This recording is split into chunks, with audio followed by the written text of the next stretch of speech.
नमस्कार, आप देख रहे हैं हॉर्नबिल टीवी भारत। आज पूरी दुनिया में अंतर्राष्ट्रीय बाघ दिवस मनाया जा रहा है। बाघों के संरक्षण और उनके प्राकृतिक आवास को सुरक्षित रखने के उद्देश्य से यह दिवस हर साल 29 जुलाई को मनाया जाता है। इस अभियान की शुरुआत साल 2010 में हुई थी और अब इसका असर दिखने लगा है, खासकर भारत में, जहां बाघों की संख्या में लगातार बढ़ोतरी दर्ज की गई है। इसी क्रम में उत्तर प्रदेश की राजधानी लखनऊ स्थित नवाब वाजिद अली शाह प्रणाली उद्यान में भी आज विशेष कार्यक्रम आयोजित किया गया। कार्यक्रम में बाघ संरक्षण को लेकर लोगों को जागरूक किया गया। कार्यक्रम में उत्तर प्रदेश के वन एवं पर्यावरण मंत्री डॉक्टर अरुण सक्सेना, राज्य मंत्री पी मालिक, विभागीय अधिकारी और चिड़ियाघर के निदेशक अदिति शर्मा मौजूद रही। इस दौरान बाघों पर आधारित एक पत्रिका का विमोचन भी किया गया। कार्यक्रम में एक लघु फिल्म के जरिए बताया गया कि बाघों को संरक्षित रखना मानव जीवन के लिए भी कितना जरूरी है। बाघ सिर्फ जंगल का राजा नहीं बल्कि वे जैव विविधता का प्रतीक है। अगर बाघ सुरक्षित है तो हमारे जंगल सुरक्षित है और इससे मानव जीवन भी संतुलित रहता है। आज के कार्यक्रम के जरिए हमने यहाँ संदेश देने की कोशिश की है, बाघ संरक्षण सिर्फ सरकार या पर्यावरण विदितों की जिम्मेदारी नहीं बल्कि हम सभी की है। अंतर्राष्ट्रीय बाघ दिवस का यही संदेश है, बाघ बचाओ, जंगल बचाओ, जीवन बचाओ। देखिए, आज अंतर्राष्ट्रीय बाघ दिवस है जो 2025 में आज ये लखनऊ प्राणी उद्यान के प्रांगण में मनाया जा रहा है। ये एक राज्य स्तरीय प्रोग्राम है जिसको कि लखनऊ प्राणी उद्यान की वेन्यू पे आज यहाँ सेलिब्रेट करने का निर्णय लिया गया। हमारे बीच में हमारे विभाग के दोनों मंत्रीगण और सीनियर अधिकारी सभी लोग उपस्थित हैं।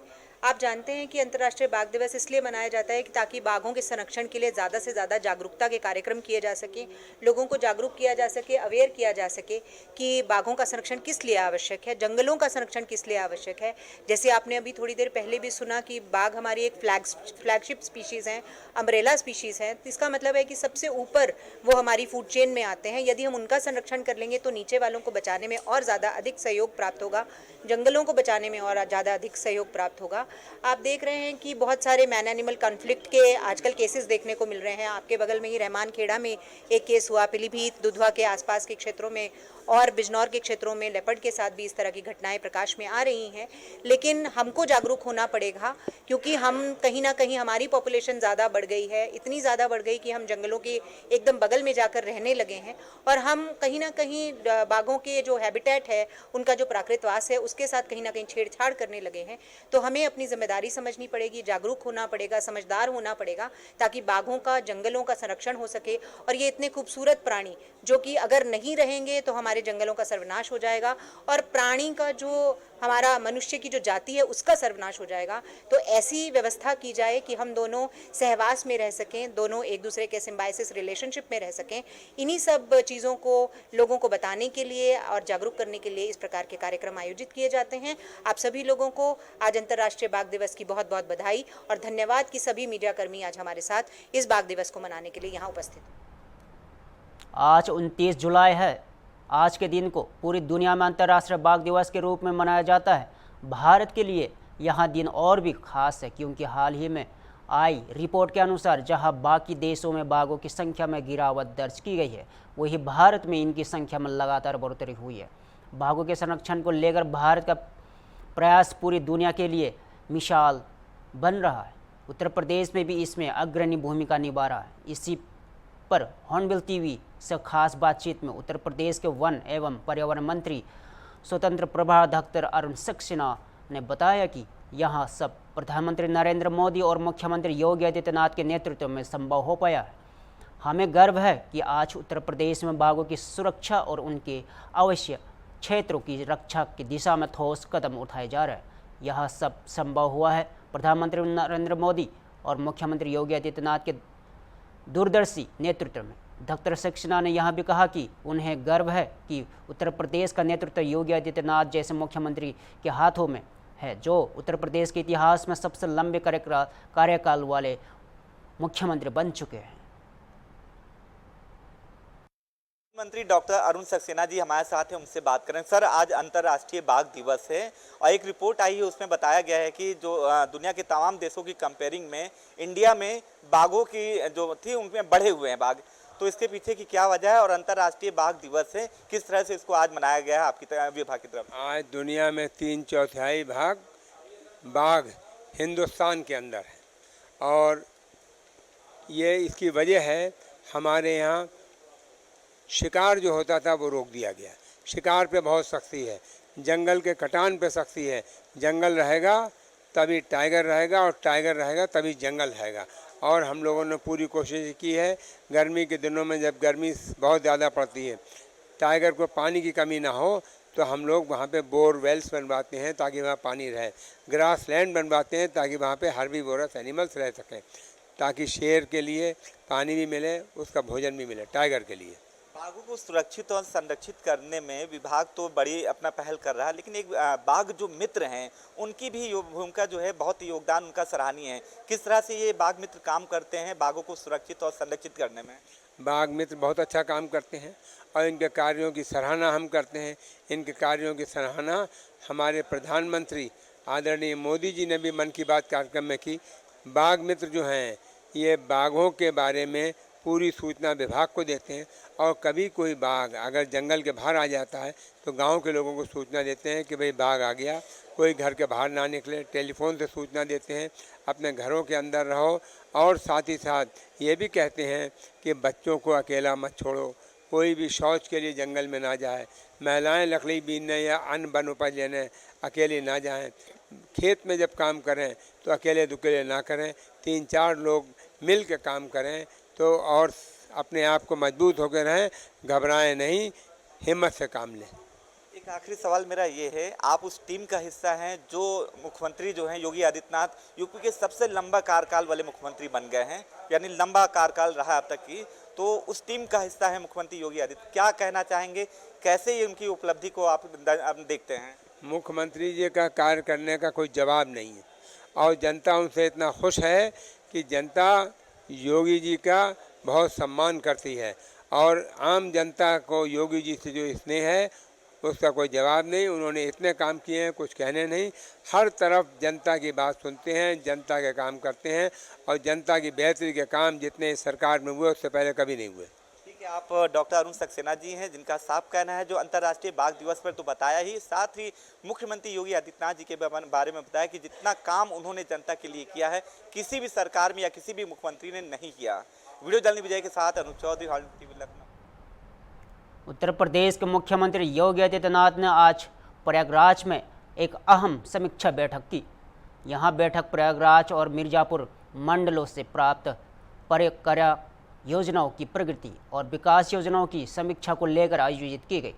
बैठक में मुख्यमंत्री ने अफसरों को निर्देश दिया गया कि जनहित से जुड़ी योजनाओं में किसी भी तरह की लापरवाही बर्दाश्त नहीं की जाएगी। उन्होंने सभी जिलों में समयबद्ध और पारदर्शी ढंग से कार्यों को पूरा करने का निर्देश दिया गया। बैठक में प्रयागराज, मिर्जापुर, भदोही और सोनभद्र जैसे जिलों के अधिकारियों ने अपनी प्रगति रिपोर्ट पेश की। मुख्यमंत्री ने इंद्रप्रस्थ, प्रचार, स्वास्थ्य और शिक्षा और कानून व्यवस्था के मुद्दों पर विशेष ध्यान देने की बात कही। मुख्यमंत्री ने स्पष्ट किया कि सरकार की प्राथमिकता जनता तक योजनाओं का लाभ समय में पहुंचाना। इस समीक्षा बैठक को आगामी विकास कार्यों की दिशा तय करने के लिए लिहाज के से बेहद अहम माना जा रहा है।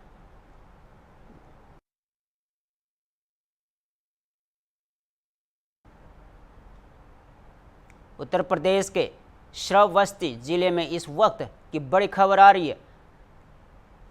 विनगा सिरसिया रोड पर स्थित हथिया साहब बाबा मजार पर प्रशासन ने बुलडोजर चलाया है। ये कार्रवाई शासन की आरक्षित भूमि से अतिक्रमण हटाने का तहत की गई।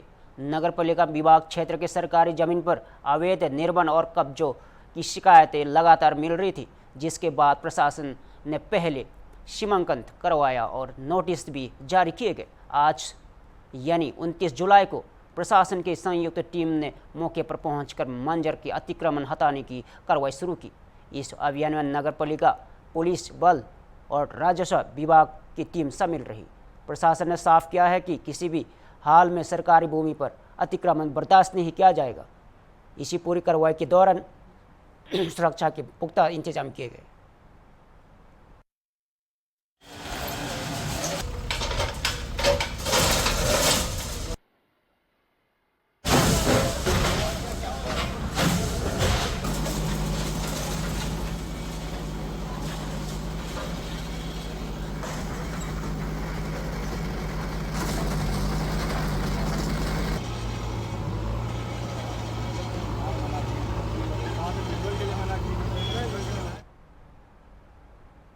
सीतापुर से एक शर्मनाक वीडियो सामने आया है, जहां एक युवक को लाठियों से पीटा गया। वजह जानकर आप हैरान रह जाएंगे। युवक ने गांव में हुए भ्रष्टाचार की शिकायत की थी और अब उससे इसका खमियाजा भुगतन पड़ रहा है। घटना कोतवाली महबूदाबाद क्षेत्र की ग्राम पंचायत जामुनीदी की है, जहां पंचायत में पूर्व में हुए भ्रष्टाचार की शिकायत करने वाले युवक की बेरहमी से पिटाई की गई। वीडियो में साफ देखा जा सकता है कि यहां युवक पर लाठी से वार किया जा रहा है। आरोप है कि बसपा नेता वह वर्तमान ग्राम प्रधान शंकर बख्श सिंह ने अपने पुत्र और भतीजे के साथ मिलकर इस पिटाई को अंजाम दिया। बताया जा रहा है कि प्रधान शिकायत से नाराज थे। वीडियो सोशल मीडिया पर तेजी से वायरल हो रहा है और अब मामले ना तुल पकड़ रहे हैं। पीड़ित युवक और उसके परिवार ने कार्रवाई की मांग की है। फिलहाल पुलिस जांच में जुटी है।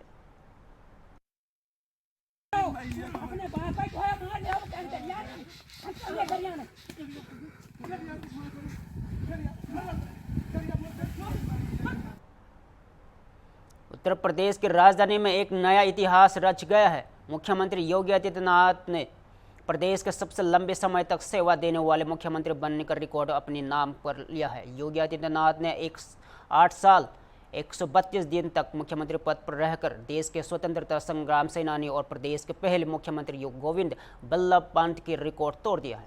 मुख्यमंत्री योगी आदित्यनाथ लगातार दूसरी बार सत्ता में है और यहां उपलब्धि उनके सुशासन और फैसलों की मजबूती का प्रमाण मानी जा रही है। इस ऐतिहासिक मौके पर कैबिनेट मंत्री संजय निषाद ने क्या कहा, सुनिए उनकी ये प्रतिक्रिया। उत्तर प्रदेश सरकार ने जिस तरीके से अयोध्या में राम मंदिर निर्माण कराया, अपराध कम किए और युवाओं को रोजगार दिया और गड्ढा मुक्त सड़कों का वादा किया निभाया, वो योगी आदित्यनाथ के मजबूत नेतृत्व का नतीजा है। योगी आदित्यनाथ का यहाँ रिकॉर्ड भारतीय राजनीति में एक बड़ी उपलब्धि मानी जा रही है। देखना होगा कि आने वाले समय में वे कौन सा नए मुकाम हासिल करते हैं।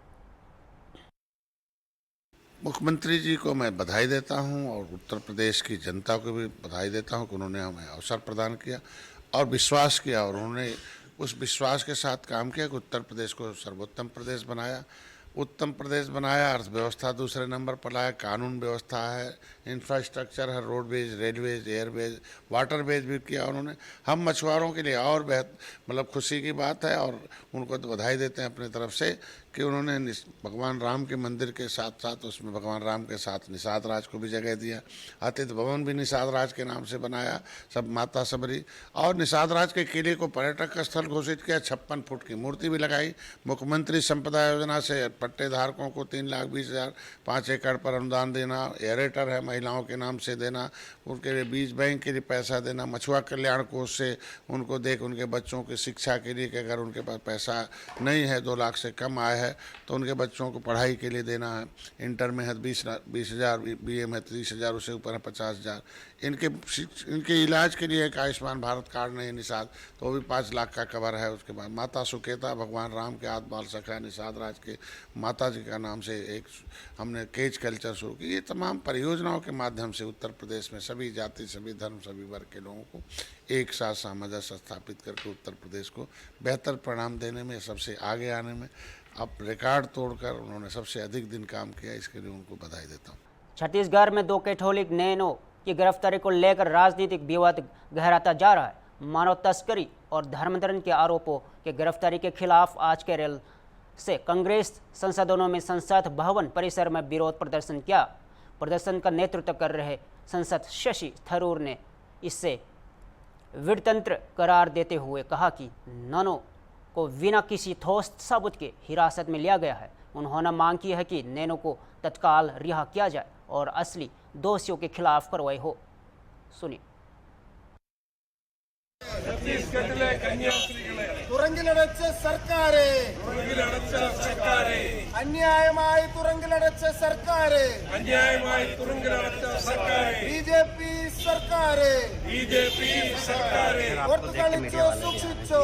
It seems to be that there's a case of mob rule going on where innocent people are being thrown in jail for no fault of theirs without committing any crime. I think first of all they should be released without delay, and secondly they should do something about controlling. As we said in our protest, you should arrest the goons and not the. यह वीरतंत्र है। निर्दोष लोगों को jail भेजा जा रहा है जबकि असली गुंडे खुले घूम रहे हैं। सरकार को नैनो की रिहा कर दोषियों के खिलाफ सख्त कार्रवाई करनी चाहिए। वही केरल भाजपा अध्यक्ष राजीव चंद्रशेखर ने इस पूरे मामले को एक गलतफहमी और गलत संचार का परिणाम बताया है। राजीव चंद्रशेखर ने कहा कि दोनों नैनो और एक आदिवासी युवक की गिरफ्तारी स्थानीय स्तर पर हुई एक संवादहीनता का नतीजा है, न कि किसी पूर्व नियोजित साजिश का है। यह पूरी घटना एक गलतफहमी पर आधारित है जहां जारी है एक हम सभी पक्षों की सुरक्षा और सम्मान के लिए प्रतिबद्ध है। गौरतलब है कि गिरफ्तार नैनो और संबंध आशीषी सिस्टर ऑफ द मेरी इमिक्युलेट संस्था से है और वे नारायणपुर जिले की 3 आदिवासी युवतियों के साथ यात्रा कर रही थी। फिलहाल मामले की जांच चल रही है और दोनों पक्षों के बयान सामने आने के बाद राजनीतिक सरगर्मी और तेज हो गई है। No, it is. I received information about this day before yesterday, and from the churches and the fathers there, and the party swung into action immediately. We contacted the Chhattisgarh government, we contacted the Home Minister of Chhattisgarh, we contacted the Union Home Ministry, and we received tremendous support from everywhere. It is certainly a case of misunderstanding and miscommunication because the 2 nuns were accompanying 3 adult ladies who were being accompanied for providing jobs. They had parental consent. And unfortunately, because the church involved did not upload the details onto a portal that is statutorily required under the Placement Agencies Regulation Act under the laws of Chhattisgarh, there was a misunderstanding that they were transporting these women for trafficking or for conversion or both. And that misunderstanding hopefully will be cleared up because I have spoken about the facts to the government of Chhattisgarh. Our General Secretary Anup Antony is there clarifying the matter, and we will not rest till they get justice and the nuns are returned home. So the state is BJP rule state. Why it's taking? Is it tough? No, look, Chhattisgarh is a state that has a tremendous amount of challenges on conversion. We all know that. In 1967, the Congress government in Chhattisgarh, then the Madhya Pradesh, passed anti-conversion law. There's an anti-conversion law on the books as a law in Chhattisgarh. The Chhattisgarh government in 2013 passed the Private Placement Agencies Regulation Act, which also ensures that there is no conversion or trafficking. And the tribal communities in Chhattisgarh have been always vulnerable to conversion. So please understand that this is a legitimate issue for the people and the governments of Chhattisgarh. This particular case is not trafficking, nor is it about conversion. Unfortunately, because of a procedural lapse, the needle of suspicion pointed towards conversion or trafficking, which we are making some effort to clarify.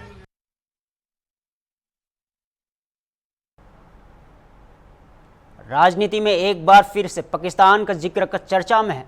केंद्रीय गृह मंत्री अमित शाह ने कांग्रेस सांसद गौरव गोगोई पर निशाना साधते हुए कहा कि वो कई बार पाकिस्तान जा चुके हैं।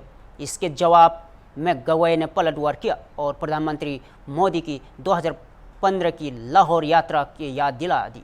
गौरव गोगोई ने कहा कि वे प्रधानमंत्री मोदी के बिरयानी खाने से पहले ही पाकिस्तान जा चुके थे। उन्होंने 2015 की उस घटना का जिक्र किया जब प्रधानमंत्री नरेंद्र मोदी अचानक लाहौर पहुंचे थे और नवाज शरीफ से मिले। मैं पाकिस्तान मोदी जी के बिरयानी खाने से पहले गया था जब प्रधानमंत्री बिना पूर्व घोषणा के लाहौर पहुंच गए थे। अगर सवाल उठाता तो क्या वो भी उठाए।